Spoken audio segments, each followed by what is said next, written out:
Nobody in that garage was going to say it out loud. But every crew chief, every competition director, every manufacturer representative who walked through the Sonoma paddock on Saturday night was carrying the same thought. And nobody wanted to be the first one to say it in a meeting. Because the moment you say it out loud, it becomes a problem you have to solve. And right now, nobody in NASCAR has a solution.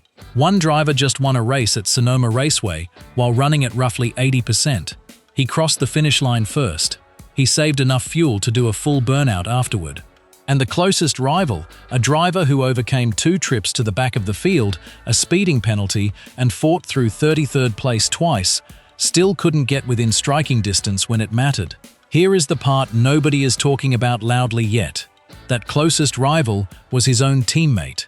And somewhere inside a competition meeting that will happen before Sunday's Cup race, someone is going to have to explain how an entire NASCAR series, manufacturers, teams, engineers, strategists, lined up at Sonoma Raceway and collectively came up with second place as the best answer they had. But here's where it gets interesting, because this story is not really about one race. It's about what that race just revealed about the next 2 years of NASCAR road course competition and the contract conversation that may already be happening behind closed doors, whether the teams involved admit it or not.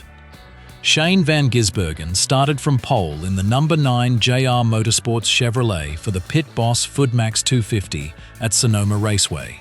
He led 66 of 79 laps, short-pitting the second stage on lap 43 to regain the top spot after the stage break.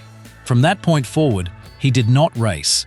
He managed. He calculated the precise amount of fuel required to finish ahead of every car behind him, and then he gave himself a margin.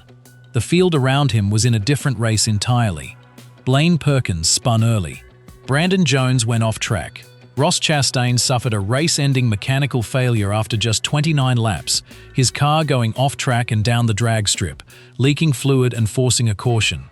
Championship leader Justin Allgaier went for a spin in Stage 3 and finished 26th.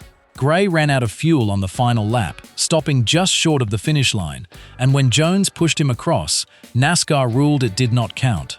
While that entire field was collapsing under the pressure of a 79-lap road course event, SVG was doing arithmetic. Then everything changed when the post-race quotes came out. "Luckily enough, I think I saved enough fuel early," said Van Gisbergen. "Sorry it wasn't the most exciting. I guess boring's good when you're the one leading." Boring. That is the word a driver uses when he is not being challenged, and the gap he crossed the finish line with, 1.324 seconds, was not the product of a desperate hold. In the final laps, Zilisch was able to reel Van Gisbergen in, as he came within 1.3 seconds of the race winner, but that was simply because Van Gisbergen was ensuring that his car would make it to the finish on fuel.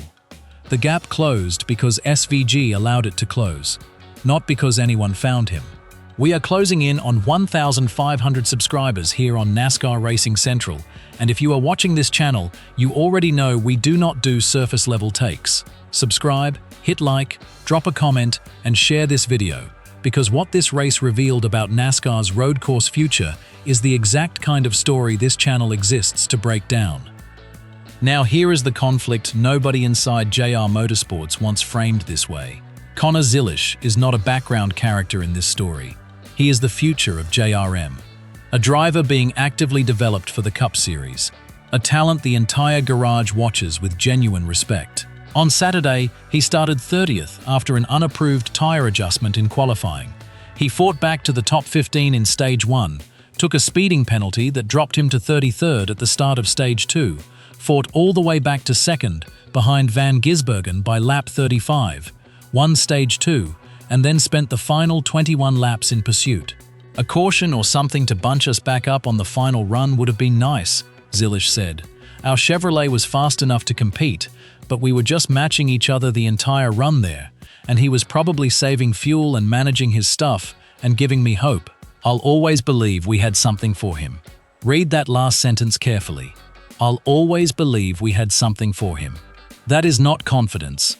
That is the statement of a driver who gave everything he had, twice, and still finished in a position defined entirely by what his teammate chose to allow. Nobody expected Zilish's best day of the season to produce this conclusion, but it did, and that is precisely what makes this story uncomfortable for JRM going forward. But here's where the story leaves one team and becomes an industry problem. Van Gisbergen is now the first driver in NASCAR history to win 6 O'Reilly Auto Parts Series races on a road course. All 6 career wins at the National Series level have come on road or street courses. He now holds 3 victories at Sonoma specifically, 2 in the O'Reilly Series and 1 in the Cup Series. With Van Gisbergen and Zilish running 1-2, JR Motorsports extended its streak of at least one car finishing in the top 10 to 76 consecutive races, 3 behind the all-time series record held by RFK Racing from 2008 to 2010. That is the production record. But behind the production record is a manufacturer arithmetic problem that no team has publicly addressed yet. When one driver controls road course weekends while saving fuel, managing tires, and finishing first with enough left over for a burnout, manufacturers begin asking internal questions about simulation programs, development priorities, and whether their road course packages are genuinely competitive or just presenting the appearance of competition. Teams will spend the coming weeks studying SVG's telemetry from Sonoma. Engineers will look at his braking points, his throttle application, his fuel management inputs, and the uncomfortable conclusion they will likely reach is the same one the timing sheets already delivered. The gap is structural, not circumstantial. Nobody expected this next part of the conversation to be happening so openly, but it is. SVG's Cup Series future is not settled. His road course dominance is happening in the O'Reilly Series, while his permanent Cup seat remains a conversation, not a contract certainty. Van Gisbergen starts 6th in Sunday's Cup race at Sonoma, where he is looking for a second straight Sonoma Cup win. If he wins Sunday, he will have swept a full Sonoma weekend, O'Reilly Series and Cup Series, across back-to-back years. That is not a resume. That is a negotiating position with a specific dollar value attached to it. Every road course victory at this level strengthens that position. Every dominant performance in front of manufacturer representatives, sponsor stakeholders, and team owners evaluating their 2027 programs adds another line to a contract conversation that has not been announced but is absolutely occurring. In NASCAR, leverage has a price.